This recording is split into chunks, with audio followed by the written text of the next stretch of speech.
Merci de nous rejoindre dans la rubrique L'invité du soir. La rencontre du 26 mai 2025 entre Joseph Diogbenou, président de l'Union progressiste Le Renouveau, et Adrien Rungbeji, ce qui fait l'actualité ces dernières heures. Diogbenou chez Rungbeji, une séance qui intervient, comme vous le savez, après une période où les prises de position et actions du patriarche ont été perçues par certains observateurs comme des dissonances, voire même des défis à la ligne officielle du parti Union progressiste Le Renouveau.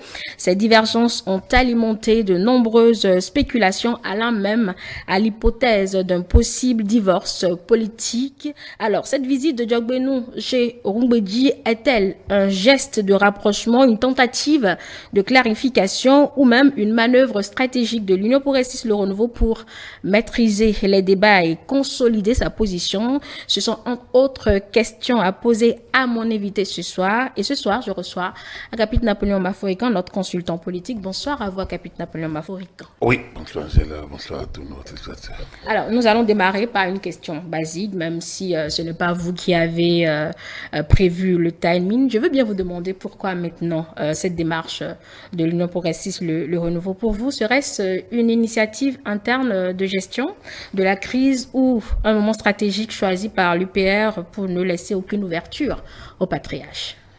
En fait, il n'y a pas un problème sur le timing. Le professeur Firmin Joseph Diogbenou avait déjà rencontré Maître Adrien Rungbeji une fois déjà, en début d'année pour les vœux, après le passage de Boni Yahi, mais il semble que ça a été déjà fait une fois. Donc, du coup, entre janvier et mai, il y a que 5 mois. Donc, la question plutôt pour moi, c'est pourquoi se voir autant déjà 2 fois en 5 mois pour quelqu'un qui, entre le chef d'un parti et un patriarche quelconque dans la hiérarchie, un peu des anciennes gloires politiques du pays. Alors, on n'a pas vu Diogbenou, le professeur Firmin Diogbenou, chez Ijikola Olé, par exemple, 2 fois l'année, de janvier à aujourd'hui, par exemple. On ne l'a pas vu chez le patriarche Bruno Amoussou. Eux n'ont pas eu des positions contraires à la ligne du parti. C'est pour dire simplement que le président du parti, l'Union progressiste de Renouveau, sans doute, suit avec attention, sans doute, le mouvement de Maître Adrien Rungbeji et garde contact. On peut dire ça ainsi politiquement. On dit il garde contact pour comprendre, sans doute pour comprendre, se documenter, s'informer et peut-être éviter qu'il y ait d'écart en termes de compréhension d'un certain nombre de facteurs ou d'analyse d'un certain nombre de situations. Ils gardent contact tout simplement. Vous êtes prudent dans l'analyse, on peut comprendre, puisque rien n'a fuité de ce que ces deux personnalités ont eu à se dire. Mais si on approfondissait un peu l'analyse Agapit Napoléon Maforican, est-ce que cette rencontre aussi ne témoigne pas un peu d'un coup de pression, de la réussite du coup de pression de Maître Adrien Rungbeji pour peut-être mieux positionner ses membres à lui de l'SPRD qui a fusionné entre-temps dans l'Union progressiste Le Renouveau? Puis ça là au moins affûté. Alors donc, mais le problème n'est pas là. En réalité, je pense que je suis président peut-être parce que entre le professeur Diogbenou et Maître Adrien Rungbeji, il y a Patrice Talon. Donc il faut n'oublier jamais ça. Entre les deux, il y a Patrice Talon, il y a le chef de l'État, chef de la majorité présidentielle, qui a un regard sur l'évolution politique, surtout en cette fin de mandat. Donc il joue, il a un rôle actif. Il l'a dit. Il n'est pas déjà rangé au placard de l'histoire, non. Il est actif. Donc, il ne peut pas ne pas être informé que de l'initiative de cette rencontre. S'il n'est pas à l'initiative, il est sans doute informé et a dû donner son aval. Mais à un moment donné, excusez-moi, à un moment donné, quand on l'a interrogé, Patrice Talon, justement, sur ce mouvement d'Adrien Rungbeji sur Jeune Afrique, il disait que c'est du leurre. Ce qu'il vous souvienne. Ça, c'est la réponse aux médias. Je n'ai pas dit que j'ai eu des confidences de Patrice Talon. Bien sûr. Donc, du coup, je ne peux pas. Donc, ce qu'il dit à Jeune Afrique vaut ce qu'il a dit à Jeune Afrique. Je suis un analyste. Bien sûr. Donc, je vois au-delà de ce qui est visible. J'interpelle ce qui peut l'être. Je spécule pas. J'interpelle ce qui peut l'être. Donc, je dis, en tant que chef de la majorité présidentielle, il ne peut pas ne pas être associé. En tout cas, tout au moins informé qu'il y a une telle rencontre. Pourquoi une telle rencontre? vous avez commencé par peut-être donner une partie. J'ai dit, c'était pour garder le contact au départ. Mais garder le contact, quand vous avez parlé de positionnement, ça fait partie des contacts à garder. Ça fait partie des écarts à réduire. Ça fait partie des situations à analyser. La réponse de Djogbenou, qui a fuité dans la presse, tout comme cette affaire de positionner les gens du PRD, de l'ex-PRD, c'est de dire, on fera en sorte que tous les anciens partis, toutes les parties prenantes, tous ceux qui composent l'Union progressive et le renouveau, puissent trouver leur compte dans un souci d'équilibre et de cohésion. Ça veut dire simplement ce que ça veut dire. Est-ce qu'une telle réponse est satisfaisante? A priori, non. Après, c'est normal que les jeux, on est en politique, et c'est normal qu'il y ait jeu, c'est normal qu'il y ait négociation, c'est normal qu'il y ait attente. Mais c'est pas normal qu'il y ait chantage. Justement. C'est pas normal qu'il y ait pression. Il peut y avoir pression jusqu'à un certain niveau donné, mais c'est pas normal qu'il y ait chantage. La partie de Maître Mbedji dérange la cohésion de l'Union progressive, la cohésion de la majorité présidentielle. Et le fait que le président de l'Union progressive ait pu retourner encore le voir pour pouvoir également dire, mais attention, on t'a à l'œil, tu n'es pas le seul. Oui, parce que les autres aussi peuvent faire de ce chantage-là, si on peut l'appeler chantage. Tu n'es pas le seul. On t'a à l'œil. Alors, est-ce que tu es avec nous ou tu es contre nous? Ça pourrait aussi être cela, sans le dire. Moi, j'ai vu la posture. Hein? Il y a des détails, peut-être visuels, qui ont échappé. Mais j'ai vu le coup de maître, les deux. J'ai vu Maître Djogbenou droit debout. Oui. Pour saluer un patriarche, on n'est pas droit debout. Donc, il a salué comme un militant. Il ne l'a pas salué comme quelqu'un qui soit au-dessus du parti. J'ai aimé cette posture. Je trouve que ça montre que l'UPR est digne debout face à tout ce qui se passe et que Maître Adrien Mbedji, membre de l'UPR, tout au moins par principe, pour avoir fusionné, a plutôt le devoir de se ranger dans le parti ou alors de s'isoler. Voilà. Donc, pour moi, je trouve que moins que d'être allé se saborder. Donc, ce discours me paraît en cohérence avec la logique présidentielle qui dit c'est du leurre. Le leurre, on peut mettre beaucoup de choses dedans. Oui. Le leurre veut dire, ça peut dire également, mais bon, écoutez, 6 kilos, il n'y a rien. Oui, distraction, en fait. Voilà, de 6 kilos, il n'y a rien. Et, contrairement à ce qu'on peut penser en disant que, bon, voilà, Djogbenou est allé, quémander, disons, le soutien, ou bien que, ça peut être, attention, le parti est au-dessus. Et nous n'allons pas transiger sur les options, sur la discipline, lorsque viendra le moment et que tu ne te rangeras pas.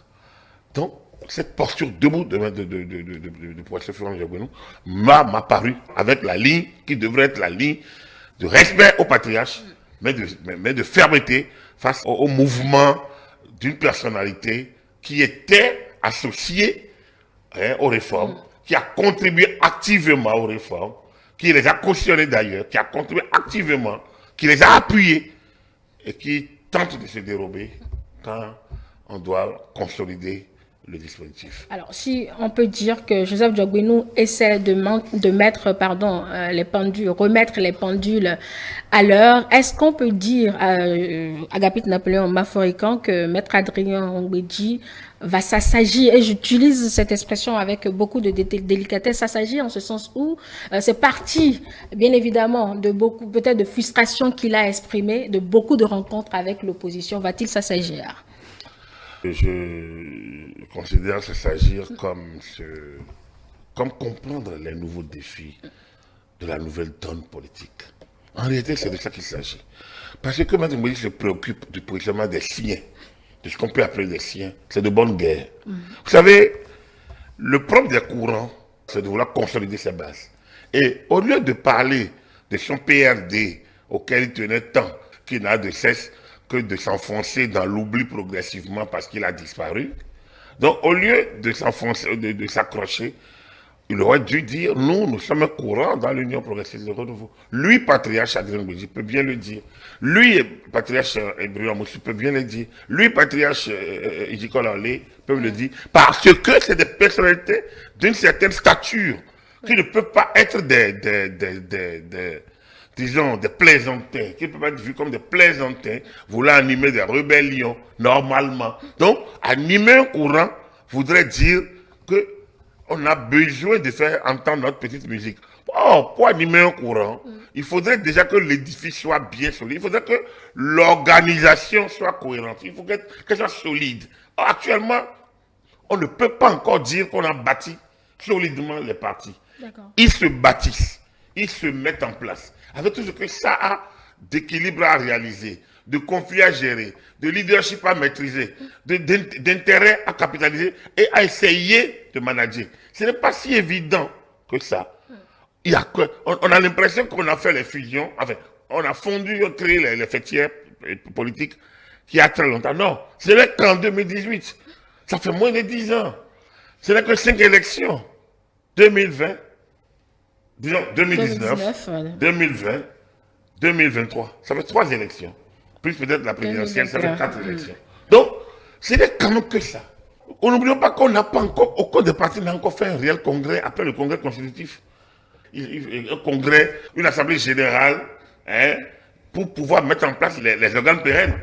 Ils font des conseils, ils font des réunions à des niveaux assez maîtrisés pour mettre en place l'édifice. Comme je l'ai dit, ce n'est pas encore totalement consolidé. Quel est le mécanisme de désignation du binôme président de la République, vice-président de la République? On ne sait pas. Et c'est pas parce que les partis jouent que c'est comme ça. C'est parce que tout ça se met en place avec des réflexions, avec des conciliabules, avec des arbitrages.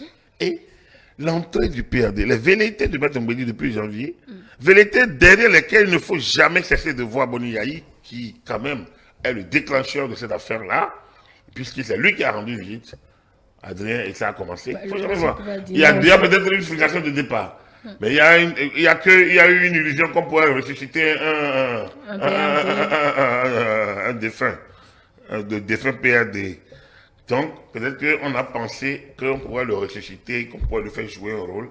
Il me semble qu'on se rend compte que ce n'est pas si évident, que les choses ont évolué, que la nouvelle donne politique induit une nouvelle manière de voir et d'agir, que beau patriarche que tu sois, tu dois te ranger derrière les exigences de la réforme du système partisan. Et donc, je pense que c'est à mon humble avis, c'est une descente de clarification. C'est une descente aussi peut-être de respect mutuel. Mbedi l'a reçu, et Djogbenou lui a parlé, ils se sont quittés.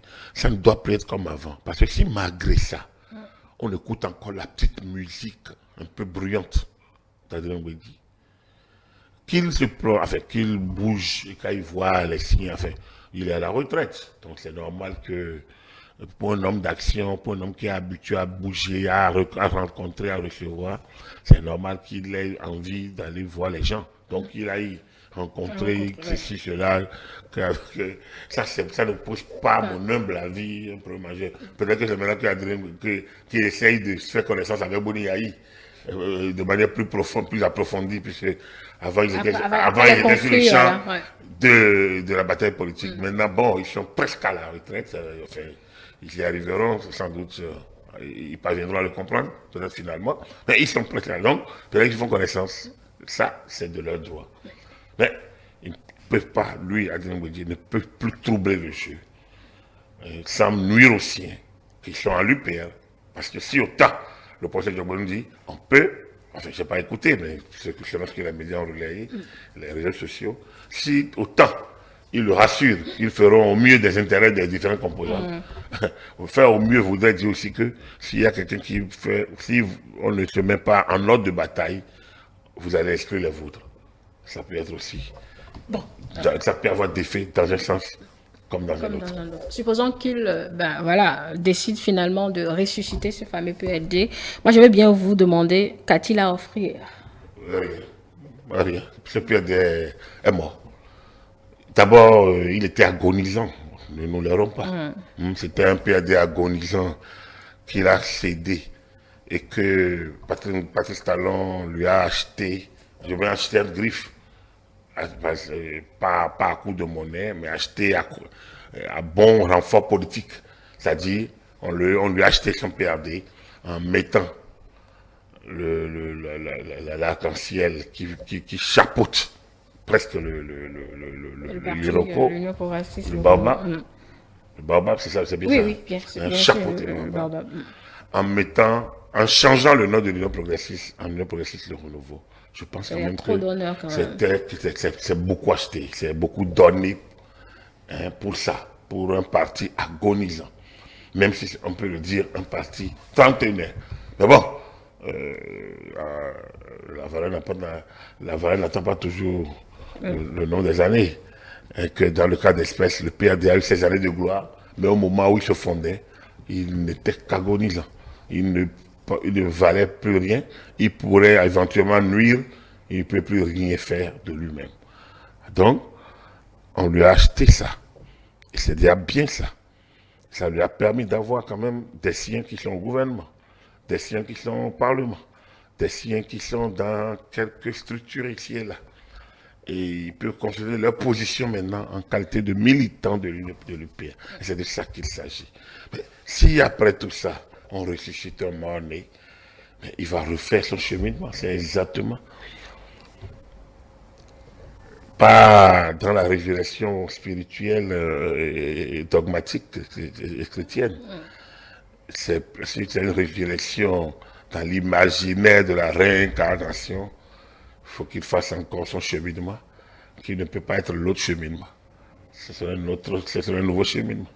Et en la matière politique, pendant ce temps, le train des réformes serait déjà avancé. Ce PRD-là ne servirait plus à rien. Maître André Ngouedji lui-même, en tant que patriarche, pendant qu'il serait en train de parler, les siens propres seraient déjà dans une autre lutte. Parce que je ne vois pas les siens, aujourd'hui, les anciens PRD, s'aborder leur avenir aux caprices politiques, disons aux velléités, je préfère l'utiliser, aux velléités de se maintenir du patriarche, aux velléités de continuer à